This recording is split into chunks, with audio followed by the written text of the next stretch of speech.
Hey, Mike with D2D Millionaire here. And are you asking the wrong questions while you're selling door to door? If so, it could be one major reason you're not succeeding as much as you could be.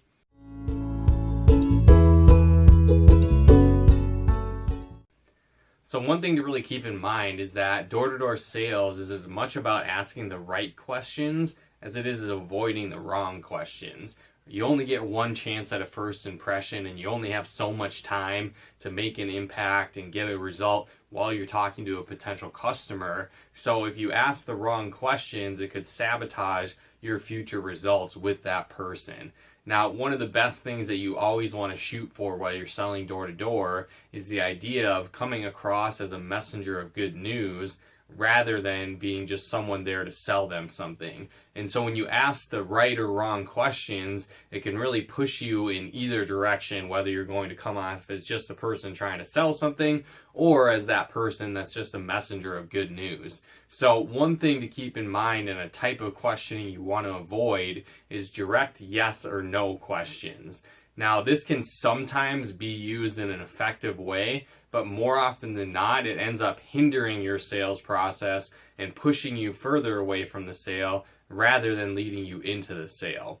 So some common questions that people tend to ask would be something like, have you ever considered buying our product? Or do you want to get started today with our product? Or would you like to buy our service today? And while this might sound like a good idea, that if they say yes, then awesome, they're going to get started and buy from you. But what usually happens is they'll answer in the way that you don't want them to, right? So if you ask, are you ready to get started today with our products? Or are you ready to buy from us today? Or are you going to get started and fill that spot with us tomorrow? More often than not, they're going to say no rather than yes. And so if you spend all this time going through your sales presentation, your offer, everything like that, and what happens is if you use that yes or no question, it can backfire on you. So you more often than not want to avoid these questions at all costs. You can sometimes use them effectively if you're positioning it in a way that doesn't really make sense for the person, right? So you might say, so do you really enjoy having pests in your home?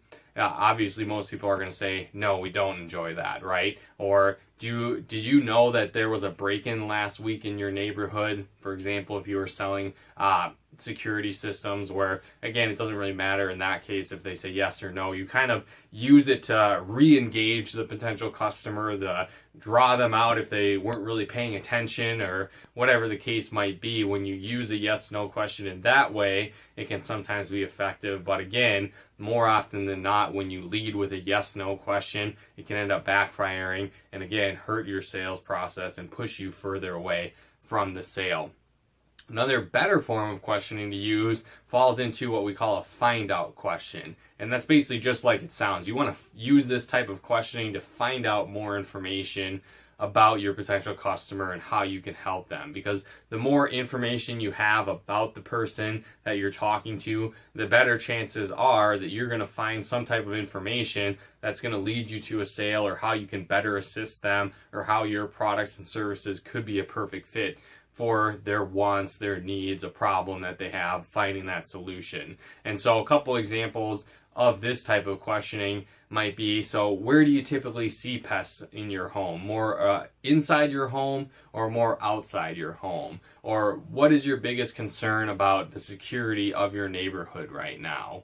Or what's your biggest struggle with your landscaping that you have right now? You know, what would you do with the time if we took care of your landscaping for you? What would you do with that extra time that you'd have? So again, these type of questions are going to either cast vision in a sort. So you're saying, what would you do with your free time if you got our service? Or again, what would you do if you were experiencing the better results from our service? Or where are you seeing specific problems in your home? Or what type of concerns do you have in regards to blank, pest control, security, whatever the case might be. So you get them talking, you get more targeted information that, again, can push you closer to the sale rather than pushing you away. The third type of questions that you do want to ask are assumptive questions. And these are sometimes the more difficult ones to use, but at the same time, they usually push you the closest to the sale, if not leading you directly into the sale when you use these type of questions. So what's great about these is you can just simply give your potential customer alternatives, and it doesn't really matter what they choose from, you win. So for example, you could say, would you like to get our service installed in your home today or tomorrow? Which one works better for you? Or again, would you like to have just the inside of your home treated or both the inside and the outside treated? Would you like us to do the landscaping in the front yard or the backyard? Which makes sense to you. So again, in all these scenarios, it doesn't really matter what your potential customer chooses.